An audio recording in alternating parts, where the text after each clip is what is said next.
안녕하세요. 강승환 씨입니다. 반갑습니다. 오늘은 배우 정우성 씨와 관련해서 비혼자의 출산, 그리고 양육 문제, 그리고 우리 사회가 공인을 바라보는 개념에 대해서 좀 이야기를 해볼까 합니다. 자, 그러면 정우성 씨의 혼외자 출산 문제와 관련돼서 대중들이 비판하는 그 본질을 한번 들여다보도록 하겠습니다. 먼저 대중들은 정우성 씨가 혼외자를 출산한 부분에 대해서는 비판하지는 않는 것 같습니다. 그리고 정우성 씨가 자신의 아들에 대해서 끝까지 책임을 지겠다고 한 부분도 그렇게 비판의 대상이 되는 건 아닌 것 같습니다. 그럼 뭐가 비판의 대상이 되느냐? 제가 봤을 때는 정서적인 문제인 것 같습니다. 누구의 정서적인 문제냐? 여성들의 정서적인 문제인데요. 왜 정우성 씨는 아이에 대해서는 양육을 끝까지 책임지겠다고 했는데 그 아이를 출산한 모델 문가비 씨에 대해서는 이런 방구 어떤 말을 하지 않느냐? 요거에 대해서 미운털이 박힌 것이 아닐까? 그래서 여성분들이나 또는 페미 집단 같은 곳에서 정우성 씨에 대한 비판 여론을 상당히 높이는 것 같습니다. 더욱이 이런 상황에서 언론들이 앞다투어서 정우성 씨가 인스타그램을 통해서 일반인 여자들에게 DM, 다이렉트 메시지를 보냈다. 이렇게 나랑 사귀자. 이런 내용을 보냈다 하는 것처럼 암시하는 뉴스를 많이 송출했었죠. 그리고 또 정우성 씨의 일반인 연인에 대해서도 계속 보도를 했습니다. 이러한 뉴스들이 문가비 씨 출산 뉴스와 겹쳐져서 마치 정우성 씨가 개새끼라도 된 것처럼 그런 분위기를 만들어가고 있습니다. 남봉꾼이라도 된 것처럼 그런 분위기를 만들어가고 있는 것이죠. 자, 그럼 하나씩 한번 봐보겠습니다. 먼저 정우성 씨가 여성들과 관계를 맺은 시점, 가령 문가비 씨와 관계를 맺어서 아이까지 출산하게 되는 시점, 그리고 현재 연인과 사귀는 시점, 그리고 또 DM으로 다양한 여성들에게 사귀자고 메시지를 보냈다면, 사실이 아닐 수도 있으니까 보냈다면 그 시점, 요거에 대해서 언론들이 얼마나 정확히 알고 있을까요? 저는 모른다고 생각합니다. 어떻게 언론이 일개 개인의 남녀 생활에 대해서 정확하게 어떤 시점 1분 1초에 대해서 알 수 있겠습니까? 불가능합니다. 그리고 두 번째로는 이 남녀 사이의 복잡다단한 그 감정적 교류와 관련된 이벤트들 있잖아요. 예를 들어서 문가비 씨와 정우성 씨가 사이가 좋지 않았었어요. 그러다가 술을 먹고 갑자기 하루 그런 관계를 맺었습니다. 그렇게 해서 임신이 됐습니다. 예를 드는 겁니다. 예를. 이런 일이 있었다면 언론은 이 사실을 알까요? 전혀 알지 못하죠. 언론은 그저 자기들의 스토리를 만들어내는 것입니다. 여기저기 있는 팩트 쪼가리를 모아다가 이랬을 것이다 하는 추측, 그리고 이랬을 확률이 높을 것이다 하는 이야기를 만들어내서 결국엔 트래픽 장사를 하는 거잖아요. 우리나라 언론들, 또 우리나라뿐만이 아니라 해외 모든 언론들이, 미디어들이 다 그렇게 해서 장사해서 돈을 벌어먹고 있지 않습니까? 이 지점을 우리는 간과해서는 안 된다고 봅니다. 왜냐하면 언론들의 뉴스가 한 개인의 인생을 망가뜨릴 수도 있고 한 가정을 통지박산시킬 수도 있고 실제로 그러한 예들이 우리나라에는 비일비재하게 일어났기 때문에 이것에 대해서 시청자의 한 사람으로서 충분히 비판적인 사고를 가지고 언론 뉴스를 대해야 한다고 생각합니다. 자, 그러면 정우성 씨 입장에 대해서 한번 생각을 해볼까요? 정우성 씨는 왜 문가비 씨와의 결혼을 발표하지 않을까요? 왜 그런다고 생각하십니까? 사실 우리 같은 일반인 입장에서는 그걸 알 수가 없죠. 언론 기자들도 그걸 알 수가 없습니다. 미디어에 있는 연예부 기자들도 알 수 없을 거예요. 사람 마음속에 들어갔다가 와야지만 알 수 있는 내용이기 때문이죠. 그러나 이러한 현상이 주는 메시지는 명확합니다. 정우성 씨 입장에서는 문가비 씨가 결혼 상대자로 느껴지지 않는다는 것이죠. 그 이유와 어찌 됐든 그와 결혼을 할 만큼의 가치를 못 느낀다는 것이죠. 그렇기 때문에 문가비 씨에 대해서 이런 방구 한마디도 하지 않는 것입니다. 이게 어떻게 비판받아야 될 부분일까요? 저는 절대 아니라고 봅니다. 설사 성관계를 해서 임신을 했다 치더라도 사귀어 보니 그 여자의 성품과 인품이 매우 좋지 않거나 또는 자기 스타일이 아니거나 자기가 추구하는 여자의 모습이 아니라면 둘은 분명히 갈라져야 됩니다. 갈라지지 못하고 평생 가게 되면 결국엔 이혼으로 갈라서게 돼 있습니다. 저는 이게 당연한 거라고 생각하거든요. 그렇기 때문에 정우성 씨는 문가비 씨에 대해서 이런 방구하지 않는 것이라고 생각을 합니다. 제가 이렇게 말씀드리면 분명히 저의 이 말에 대해서 분명히 이런 비판을 할 겁니다. 애까지 임신했는데 그걸 책임을 져야지. 책임 안 지는 게 그게 개새끼지. 이렇게 비판하는 사람들이 분명히 있을 거예요. 이 비판에 대해서 바로 답변을 드리겠습니다. 남녀가 성관계를 가질 때 피임에 대한 책임은 남녀 5대5로 동등합니다. 피임이 잘못됐을 경우에 왜 남자만 책임을 져야 되는지 이거에 대해서 저는 이해를 할 수가 없어요. 특히 피임이 잘 되지 않을 것 같을 때 성관계를 거부할 수 있는 자유가 우리나라에 없습니까?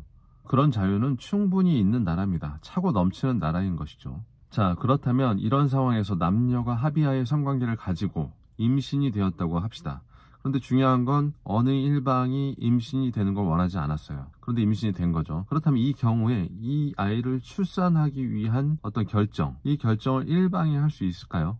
일방이 하도록 내버려 두는 것은 안 된다고 생각합니다. 왜냐하면 이 출산에 대한 부분은 하나의 생명을 만들어내는 일이고, 그 생명이 평생도록 제대로 된 생활을 할 수 있도록 양육을 하는 문제와도 결부되어 있기 때문에 함부로 출산을 어느 일방이 결정해서는 안 된다고 생각합니다. 이와 관련해서는 양육에 대한 경제적인 능력도 능력이지만, 아직 부모로서 준비도 안 된 남녀가 무턱대고 아이를 낳아서 아이를 유기시키고 또는 키운다 한들 가정폭력이나 가정 불화 속에서 키워서 아이의 인생을 완전 망쳐버리는 그런 사례들이 우리나라에 아직도 비일비재하기 때문에 이 출산은 임의적으로 섣부르게 결정할 일이 아니라고 생각합니다. 어떻게 보면 출산은 잠시지만 그 아이의 인생은 너무나 길기 때문에 더 그렇습니다. 다시 정우성 씨의 이야기로 한번 돌아가 보겠습니다. 정우성 씨는 추측이지만 출산을 원하지 않았을 수도 있습니다. 그런데 상대방이 임의로 출산을 결정하고 애를 낳았을 수도 있는 것이죠. 이런 경우라면 과연 정우성 씨가 그 애를 낳은 여자를 존중할 수 있을까요? 저는 할 수 없을 거라고 봅니다. 물론 자기 의지와는 상관없이 세상에 나와버린 아이에 대해서는 평생을 양육하기 위해서 책임을 지겠지만, 그 여자에 대해서는 솔직히 말해서 정이 많이 떨어질 것 같습니다. 어떤 경우엔 쳐다보기도 싫을 것 같습니다. 제 멋대로 자기 마음대로 아이를 출산하는 여자를 아내로 두고 싶은 남자는 아마 이 세상에 없을 겁니다. 누가 그런 여자를 아내로 두고 싶어 하겠습니까?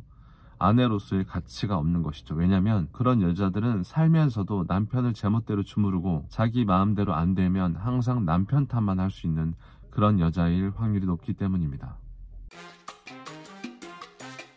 자, 그럼 여기까지 말씀드린 것을 세 가지로 정리해 보겠습니다. 첫 번째, 미디어에서 나오는 이야기들은 전부 사실이 아니다. 오히려 사실 조각들을 짜집기 해서 미디어들의 밥벌이를 위해서 만들어진 이야기일 뿐이다.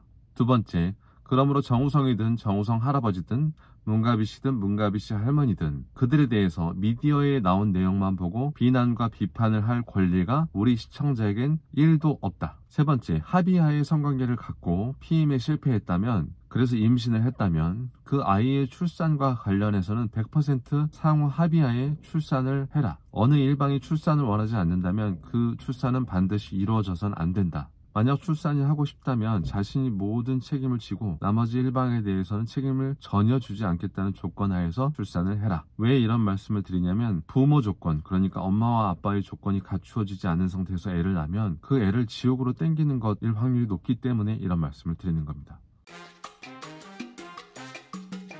자, 마지막으로 정말 당부드리고 싶은 말씀을 드리면서 오늘 영상을 끝내고자 합니다. 어떤 종편 프로그램에 이 멍청한 패널이 등장을 해서 정우성 씨를 공인이라고 한 적이 있습니다. 정우성 씨는 공인이 아니죠. 그는 그냥 유명인일 뿐입니다. 유명한 연예인. 공인이라고 하면 공적 업무를 담당하는, 그에 대한 책임이 있는 사람을 말합니다. 우리가 흔히 아는 대통령, 장관, 국회의원, 지방자치단체의 장들, 그리고 공무원들, 이들이 바로 공인입니다. 그런데 고작 유명 연예인에게 공인이라는 프레임을 뒤집어 씌우는 것은 분명히 어떤 모종의 의도가 있는 게 아닌가 생각이 됩니다. 그래서 드리는 말씀인데, 일기 연예인 그리고 일기 유명인에게 높은 도덕성을 강요할 필요가 없다고 저는 생각을 합니다. 물론 도덕적이면 좋죠. 하지만 그들에게 강요할 도덕성이 있다면 진짜 공인에게 강요를 했으면 좋겠습니다. 진짜 공인들이 나라를 망치고 도둑질하는 것은 1도 모르면서 소위 우리가 낸 세금과 전혀 상관없는 연예인들이 자기들이 비위나 일탈을 한 거 가지고 그냥 하루 종일 그것만 가지고 물고 뜯고 있는 사람들이 어떻게 제대로 된 투표를 해서 제대로 된 공인들을 뽑을 수 있겠습니까? 부디 바라건대 어제까지는 연예인들에게 이만큼의 관심이 있었다면, 그들의 도덕성에 대해서 이만큼 관심이 있었다면 그 도덕성의 이만큼이라도 떼서 진짜 공인들에게 그 도덕성을 강요를 했으면 좋겠습니다. 공인들은 정말 도덕적이어야 하기 때문이죠. 아무쪼록 정우성 씨 혼외자 출신과 관련된 이슈로 이와 연결된 여러 사람들이 더 이상 다치지 않았으면 좋겠고요. 이런 일들이 생길 때마다 언론이 쥐잡듯이 캐지 않았으면 좋겠습니다. 제발 그런 짓 좀 그만하고 언론과 미디어 본연의 임무에 충실했으면 좋겠습니다. 물론 이렇게 말해봤자 데스크에서 그런 일을 하라고 극조화되겠지만 말이죠. 그렇다면 우리 시청자라도 제가 지금까지 말씀드린 것처럼 올바른 해안과 시선을 가지고 이런 뉴스들을 접하고 해석을 했으면 좋겠습니다. 자, 저는 그럼 이제 진짜 집으로 들어가 보겠습니다. 여러분도 좋은 시간 갖길 바랍니다. 그럼 안녕히 계세요. 이상 강승환 씨였습니다. 또 뵙겠습니다.